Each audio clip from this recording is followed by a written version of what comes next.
Hi friends, star Kannada ಚಾನೆಲ್ನ daily ಅಪ್ಡೇಟ್ಸ್ಗಳಿಗಾಗಿ subscribe ಮಾಡೋದನ್ನು ಮರಿಬೇಡಿ. ಹಾಗೆಯೇ ಪಕ್ಕದಲ್ಲಿರುವ ಬೆಲ್ ಬಟನ್ ಅನ್ನು ಒತ್ತಿರಿ. ನಾವು ಅಪ್ಲೋಡ್ ಮಾಡುವ ಎಲ್ಲ ವಿಡಿಯೋಗಳು ನಿಮಗೆ ಬರುತ್ತದೆ. ಈ ಬಾರಿಯ ಬಿಗ್ ಬಾಸ್ 6ನ ಸ್ಪರ್ಧಿಗಳು ಒಂದಲ್ಲ ಒಂದು ವಿಚಾರಕ್ಕೆ ಸುದ್ದಿಯಾಗ್ತಾನೇ ಇದ್ದಾರೆ.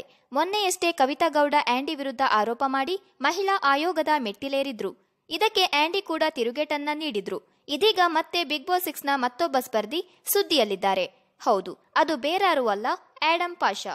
ಬಿಗ್ ಬಾಸ್ ರಿಯಾಲಿಟಿ ಶೋ ಆದ ನಂತರ ಹೊಸ ಡ್ಯಾನ್ಸ್ ರಿಯಾಲಿಟಿ ಶೋ ತಕದಿಮಿತಾದ ಸ್ಪರ್ಧಿಯಾಗಿದ್ದರು ಆಡಮ್ ಪಾಷಾ. ಹೀಗಿರುವಾಗ 4 ಎಪಿಸೋಡ್ ಮುಗಿಯುತ್ತಿದ್ದಂತೆ ಅಲ್ಲಿಂದ ಹೊರ ನಡೆದಿದ್ದಾರೆ ಎಂಬ ಮಾಹಿತಿ ತಿಳಿದು ಬಂದಿದೆ.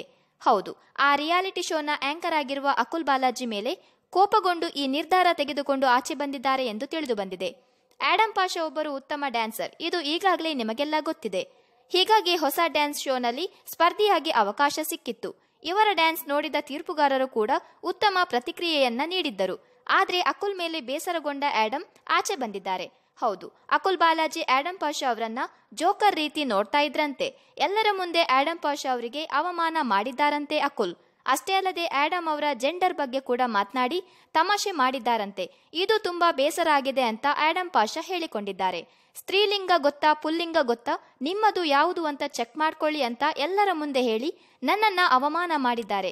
ನನಗೆ ಶೋಗಿಂತ ನನ್ನ ಆತ್ಮಗೌರವ ಮುಖ್ಯ, ಹಾಗಾಗಿ ಈ ಶೋನಿಂದ ಆಚೆ ಬಂದಿದ್ದೀನಿ ಅಂತ ಹೇಳಿದ್ದಾರೆ.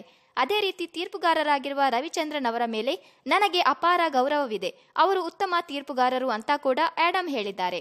ಇನ್ನು ಬೇಸರಗೊಂಡಿರುವ ಆಡಮ್ ದೂರು ನೀಡುವ ಸಾಧ್ಯತೆ ಕೂಡ ಇದೆ ಎಂದು ತಿಳಿದು ಬಂದಿದೆ.